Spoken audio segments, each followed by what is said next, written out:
Hi hello ನಮಸ್ಕಾರ. Watch Kannada serial ಚಾನಲ್ಗೆ ಸ್ವಾಗತ. ಮೊದಲು ನಮ್ಮ ಚಾನಲ್ನ ಸಬ್ಸ್ಕ್ರೈಬ್ ಮಾಡ್ಕೊಳ್ಳಿ. ಭಾಗ್ಯಲಕ್ಷ್ಮಿ ಸಂಚಿಕೆಯಲ್ಲಿ ಏನಾಗುತ್ತೆ ಅಂತ ನೋಡೋಣ. ಸಂಚಿಕೆ ಪ್ರಾರಂಭದಲ್ಲಿ ಸುಂದ್ರಿ ಮನೆಯವರೆಲ್ಲರೂ ಮಾತಾಡ್ತಾ ಇರ್ತಾರೆ. ಇನ್ನು ಸುಂದ್ರಿ ಯೋಚನೆ ಮಾಡ್ತಾ ಇರ್ತಾಳೆ, ಇವತ್ತು ಹೇಗೋ ಭಾಗ್ಯ ಮನೆ ಉಳಿಸ್ಕೊಂಡು, ಅಂದರೆ ಇನ್ನು ಮುಂದೆ ಭಾಗ್ಯ ತುಂಬ ಶ್ರೀಮಂತರಾಗ್ತಾಳೆ. ಅವಳು ದುಡ್ಡು ಮೇಲೆ ದುಡ್ಡು, ದುಡ್ಡಿನ ಮೇಲೆ ದುಡ್ಡು ತುಂಬಾನೇ ಮಾಡ್ತಾಳೆ. ಆವಾಗ ಹೇಗಿರುತ್ತೆ ಗೊತ್ತಾ ಅಂತ ಹೇಳ್ಕೊಂಡು ಇಮ್ಯಾಜಿನೇಷನ್ಗೆ ಹೋಗ್ತಾಳೆ. ಇಮ್ಯಾಜಿನೇಷನಲ್ಲಿ ಭಾಗ್ಯ ಮತ್ತು ಕುಸುಮ ಫುಲ್ ಪಾಶ್ ಆಗಿ ರಾಯಲ್ ಆಗಿ ಬರ್ತಾರೆ. ಫುಲ್ ಜ್ಯುವೆಲರಿ ಎಲ್ಲ ಹಾಕ್ಕೊಂಡು, ಕಣ್ಣಿಗೆ ಕೂಲಿಂಗ್ ಗ್ಲಾಸ್ ಹಾಕ್ಕೊಂಡು ದೊಡ್ಡ ಮನೆಯವ್ರ ಥರ ಎಂಟ್ರಿ ಕೊಡ್ತಾ ಇರ್ತಾರೆ. ಆಗ ಸುಂದ್ರಿ ಹೇಳ್ತಾಳೆ, ಭಾಗ್ಯ ಮತ್ತು ಕುಸುಮಾತಿಗೆ ಎಷ್ಟು ಸುಂದರವಾಗಿ ಕಾಣ್ತಿರ್ತಾರೆ ಗೊತ್ತುಂಟ, ಎಷ್ಟು ಪಾಶಲ್ಲಿ ಇರ್ತಾರೆ. ಇನ್ನು ನಾನು ಅವ್ರು ಬರುವ ಹಾದಿಯಲ್ಲಿ ಹೂ ಚೆಲ್ತಾ ಇರ್ತೇನೆ. ಇನ್ನು ಪೂಜಾ ವಿಸಿಲ್ ಹಾಕ್ತಾ ಇರ್ತಾಳೆ. ಇನ್ನು ನಮ್ಮ ಅಣ್ಣ ಕಾಲ್ ಮೇಲೆ ಕಾಲು ಹಾಕೊಂಡು ಬೀಸಣಿಗೆಲಿ ಗಾಳಿ ಬೀಸ್ತಾ ಇರ್ತಾರೆ. ಇನ್ನು ಗುಂಡಣ್ಣ ತನ್ವಿ ತುಂಬಾ ಖುಷಿಯಾಗಿರ್ತಾರೆ. ಹಾಗೆ ಅವನಿದನ್ನಲ್ಲ, ನನ್ನ ಬಾಡಿಗೆ ಮಗ ತಾಂಡವ್, ಅವನು ತಲೆ ಕೆಳಗೆ ಹಾಕೊಂಡು ನಿಂತ್ಕೊಂಡಿರ್ತಾನೆ. ಇನ್ನು ಭಾಗ್ಯ ಬರ್ತಾಳೆ. ಭಾಗ್ಯ ತಾಂಡವನ ಮುಂದೆ ಬಂದು ಕೂಲಿಂಗ್ ಗ್ಲಾಸನ್ನು ತೆಗೆದು ಹೇಳ್ತಾಳೆ, ನೀವು ಏನ್ರಿ EMI ಕಟ್ಟೋದು? EMI ಕಟ್ಟೋದೇ ಬೇಡ, ಈ ಇಡೀ ಮನೆನ ನಾನೇ ನನ್ನ ಹೆಸರಿಗೆ ಮಾಡ್ಕೊಳ್ತೇನೆ, ಇವಾಗಲೇ ಹಣ ಕೊಟ್ಟು ಈ ಮನೆನ ತಗೊಳ್ತೇನೆ ಅಂತ ಹೇಳ್ತಾಳೆ. ಆವಾಗ ಎಲ್ರಿಗೂ ಖುಷಿ ಆಗುತ್ತೆ. ಎಲ್ಲರೂ ಕ್ಲ್ಯಾಪ್ ವಿಸಿಲ್ ಎಲ್ಲ ಹಾಕ್ತಾರೆ.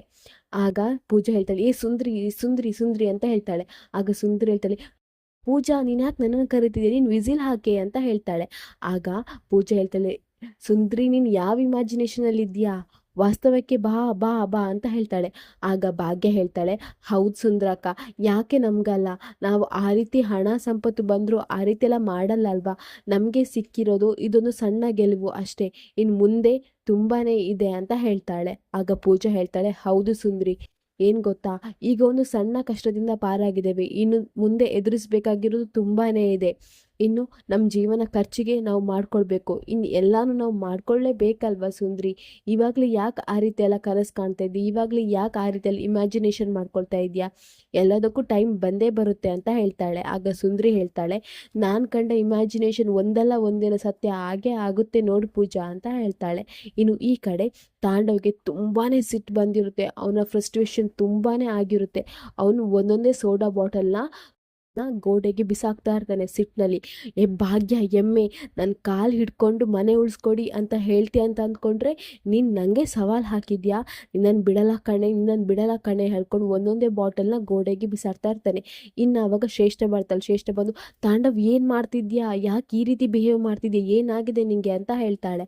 ಆಗ ತಾಂಡವ್ ಹೇಳ್ತಾನೆ, ಬಿಡು ಶ್ರೇಷ್ಠ, ನೀನು ಸುಮ್ಮನೆ ನಿನ್ನ ಪಾಡಿಗೆ ಇದ್ಬಿಡು, ನನಗೆ ಬರ್ತಿರೋ ಕೋಪಕ್ಕೆ ನಾನು ಏನು ಮಾಡ್ತೀನೋ ನನಗೆ ಗೊತ್ತಾಗ್ತಿಲ್ಲ, ಹೋಗಿ ಶ್ರೇಷ್ಠ ಅಂತ ಹೇಳ್ತಾಳೆ. ಆಗ ಶ್ರೇಷ್ಠ ಹೇಳ್ತಾಳೆ, ತಾಂಡವ್ ಯೋಚನೆ ಮಾಡಬೇಡ, ಆ ಭಾಗ್ಯನ ಹೇಗಾದರೂ ಮಾಡಿ ನಾವು ಸೋಲ್ಸೋಣ, ಮೊದಲು ನೀನು ಸ್ವಲ್ಪ ಕೂಲಾಗು ತಾಂಡವ್ ಅಂತ ಹೇಳ್ತಾಳೆ.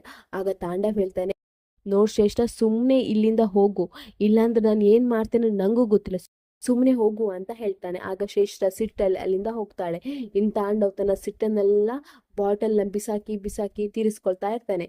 ಅವನಿಗಷ್ಟು ಸಿಟ್ಟಿರ್ತದೆ ಭಾಗ್ಯನ ಮೇಲೆ. ಈ ಕಡೆ ಕುಸುಮ ಸುನ್ನೊಂದು ದೇವಸ್ಥಾನಕ್ಕೆ ಅಂತ ಹೊರಟಿರ್ತಾರೆ.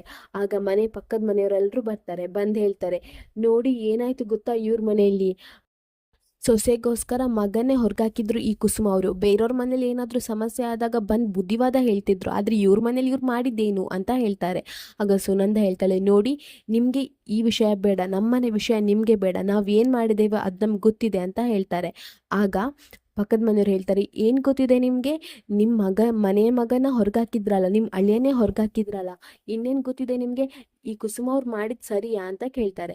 ಆಗ ಭಾಗ್ಯ ಬರ್ತಾಳೆ. ಭಾಗ್ಯ ಹೇಳ್ತಾಳೆ, ಹೌದು ನನ್ನ ಅತ್ತೆ ಮಾಡಿದ್ದು ಸರಿ ಅಂತ ಹೇಳ್ತಾಳೆ. ಅಲ್ಲಿಗೆ ಈ ಸಂಚಿಕೆ ಮುಗಿಯುತ್ತೆ. ನಮ್ಮ watch Kannada serial channel subscribe ಮಾಡ್ಕೊಳ್ಳಿ.